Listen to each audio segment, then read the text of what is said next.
In this WrestleTalk news, the real reason behind WWE letting Shane McMahon go, AEW cancels an advertised debut after controversial videos surface online, and Ollie is going to be reviewing last night's Dynamite, so subscribe and enable notifications so always on for daily wrestling news videos.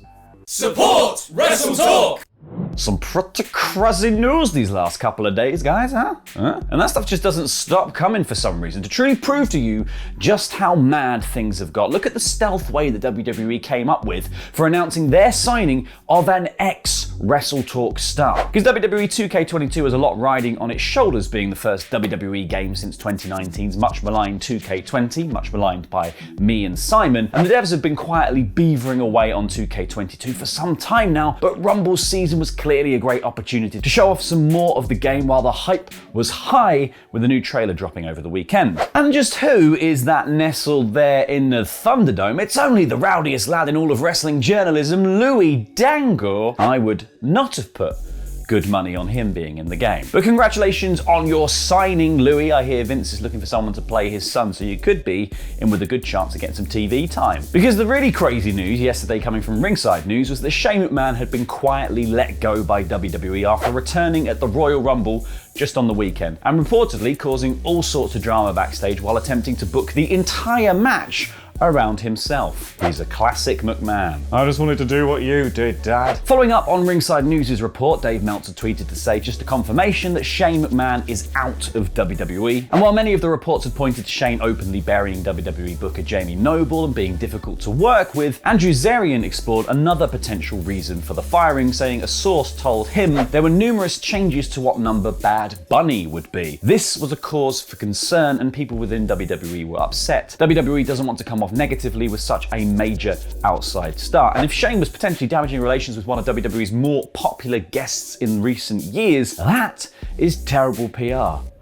Off you go, son. Terrible PR is also a situation that AEW found themselves in yesterday after announcing that Brian Kendrick would be making his AEW debut on Dynamite to face Jon Moxley. It was revealed that Kendrick had been granted his WWE release and would be appearing on AEW all within a whirlwind few hours, and then that whirlwind became a tornado, as David Bixenspan and others unearthed a series of old Kendrick interviews in which he touted dangerous and offensive conspiracy theories up to and including Holocaust denial. With that lovely controversy bubbling away, AEW decided to pull Kendrick from the show, with Tony Khan tweeting, "We were made aware of abhorrent and offensive comments made in the past by Brian Kendrick. There is no room in AEW for the views expressed by Brian. We think it's best for all that Brian be pulled from tonight's card as we gather more info." Kendrick himself then tweeted an apology saying, "I apologize for all the hurt and embarrassment I have caused with my words. These are not my beliefs and never were beliefs of mine, and I crossed the line." I think the apology at least tried to take ownership over what was said to some degree. I don't necessarily agree that he never had those opinions, considering it was 32 and there was a whole DVD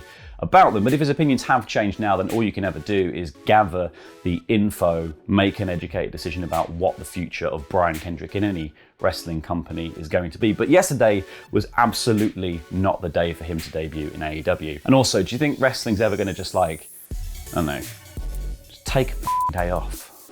Take a day off, guys. Now it's time for my review of AEW Dynamite from Chicago, where CM Punk is going to finally shut that loudmouth MJF up once and for all. Right? In about 5 minutes. Sticking a big Windy City finger up to the snow outside, the Chicago crowd were hot all night, giving Jon Moxley a huge reaction at the start of the show for his match against not Brian Kendrick. Turns out, Kendrick has some super horrible and objectively reprehensible views. So AEW admirably decided not to work with him, meaning he was released by WWE, hired by AEW, and then released by AEW in less than 24 hours. I don't think I'm even mad anymore, I'm impressed. Sadly, we did not get Here Comes the Money for a shock Shane McMahon debut, instead having Wheeler Yuta come out accompanied by best friend Orange Cassidy and evil friend Danhausen.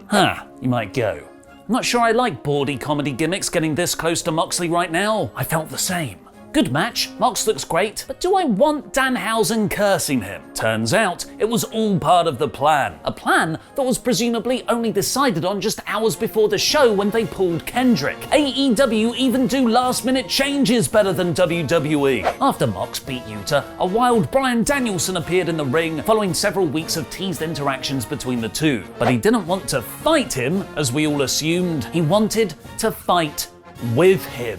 Putting forward a case so compelling, I was like, well, actually, that's a really good idea, even though you're a heel. Channeling his inner Dan Lambert, Danielson pointed out a millennial cowboy is AEW champion, a dinosaur is a tag team champion, someone who makes vlogs is TNT champion, and great wrestlers like Wheeler Yuta, Daniel Garcia, and Lee Moriarty are wasting away in comedy acts. Moxley and Danielson could team up, recruit those guys, and train the future of pro wrestling together. Danielson then walked off, giving Moxley time to decide. It's such a good idea, I really want that to happen. In the show's only dud segment, it's time to enter the Cody Zone. You've just crossed over into the Cody Zone.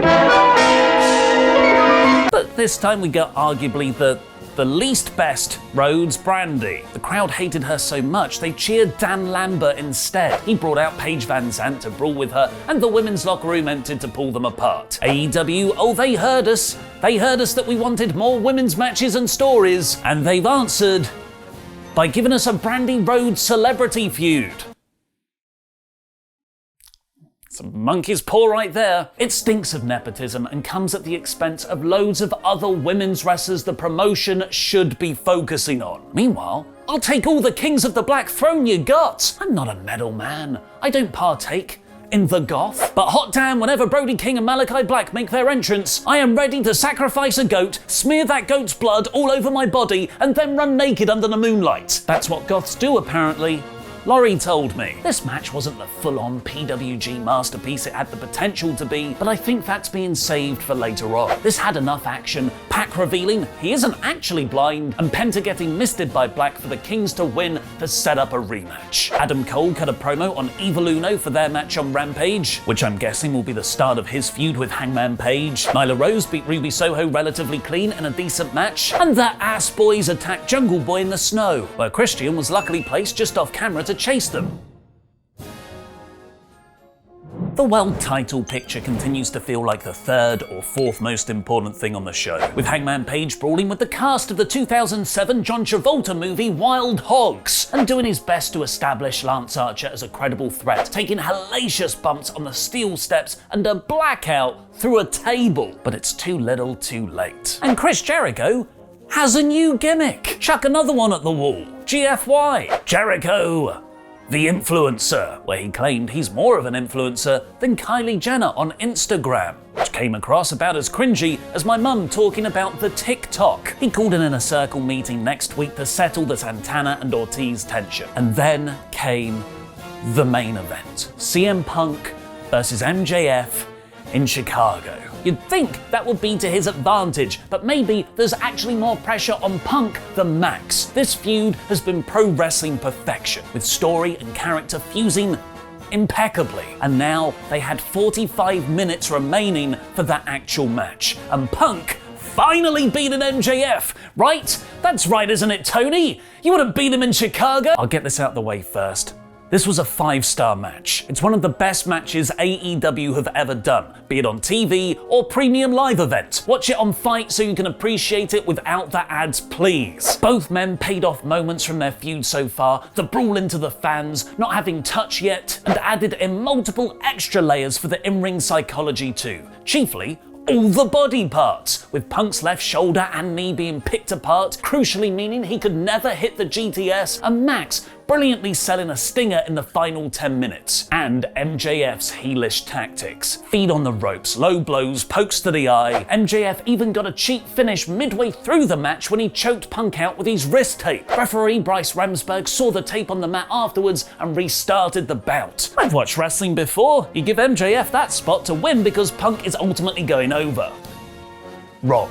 It was a misdirect of the most heartbreaking variety, because in the final moments, Wardlow got in Punk's face, distracted the referee, and MJF won with a diamond ring punch. And then, in a wonderful post-match detail, it was the replay where we and the commentators realized Wardlow had slid MJF the ring. The pinnacle story continues, and AEW just booked MJF to beat CM Punk in his hometown of Chicago twice. There's stories about Bruno Sammartino thinking he had burst his eardrums when Ivan Koloff beat him in Madison Square Garden. He was expecting to hear boos, but instead it was silence, stunned heartbreak. And that's kind of what Chicago felt like here, and me at home, thousands of hands on their heads in silent disbelief. As much as it pains me, and believe me when I say I am genuinely sad because my hero lost, this is an incredibly brave and admirable booking decision. There's always the risk that you can kill a market with a loss like this, and Tony Khan did it in their most important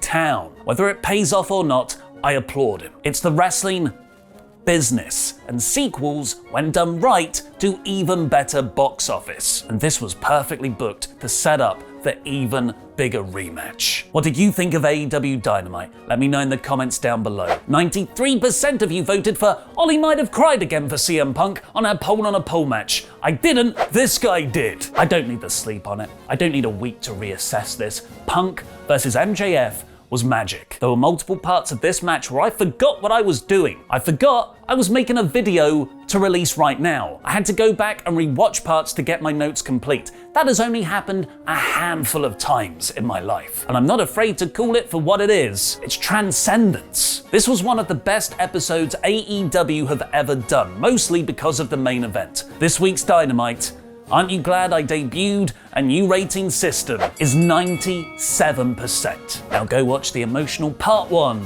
of Board Game Club playing Fiasco. What am I gonna do if not this? What is there in this town for a guy like me? Me? That's... Yeah. It's not enough.